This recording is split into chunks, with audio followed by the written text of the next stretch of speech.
Alright, we've got a check engine light on. Went ahead and hooked up my code reader. We pulled up a p0302. The truck runs like complete crap. Now, as far as like the do-it-yourself person, they're just going to plug in their code reader and they're going to pull up a 302. My scan tool is a little bit better. So you might not be able to see this, but my scan tool is reading live misfire, and number 2 is just falling on its face. So here we are, p0302, cylinder number 2 misfire, and we have the check engine light on. Now, I've already gone ahead and removed the resonator. You've seen that like 3 times now, so we're not going to show that part again. So what we're going to do here, number 2 coil is going to go on 5. Number 2 plug is going to go on 3. Pretty easy, right?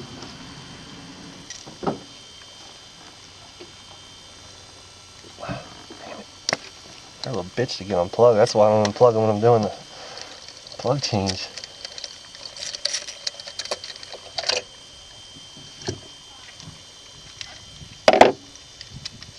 I guess it really doesn't matter which 2 you swap. As long as you don't put the plug and the coil and swap them both with the same cylinder. I mean, you're not really going to isolate anything.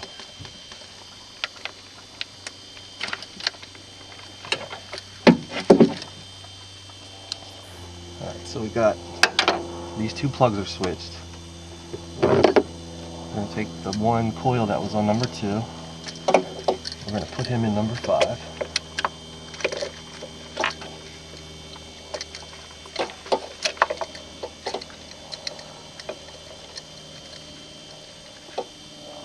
I'm going to take number 5 coil, put it in number 2.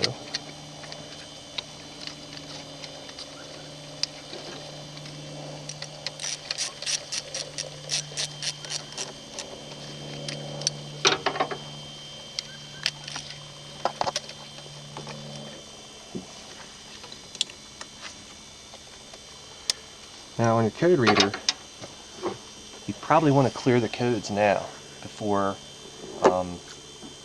starting the engine. And the reason is PCM will be more likely to set a p0300 because it has a history of number 2 misfiring, and now another cylinder might be misfiring. So that could mislead you.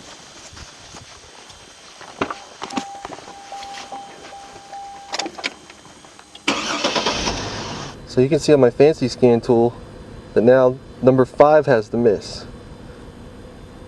Now on your do-it-yourself approach, you might have to wait a little while and then the PCM will set a p0305. Well, since we've swapped the coil from 2 to 5 and the misfire is now on number 5, then chances are we've got a bad coil. If the misfire went to number 3, then we know we've got a plug. If the misfire stayed on number 2, then we know we don't have an ignition problem. We have to look elsewhere.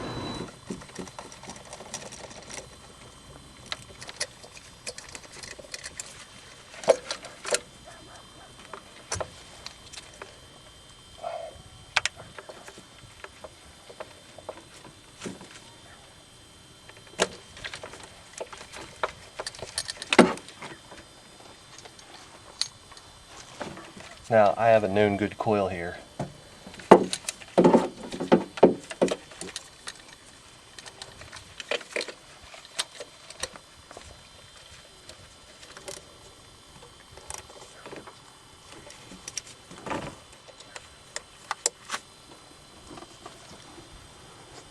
So let's see what happens now.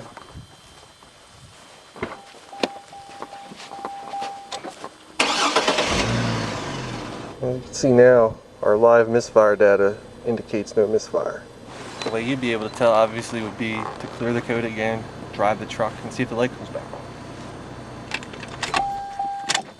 I kind of wish I had a cheapy scan tool so I could kind of do it the average Joe way. Which, I mean, it's the same thing.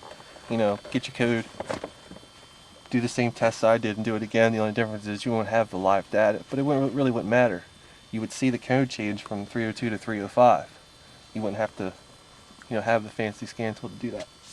Okay, so if you swapped 2 and 5 coils and 2 and 3 plugs, if there was still a misfire on number 2 and it's still set a p0302, well, you've ruled out ignition. Your next step is going to be to check compression, but that's for another video.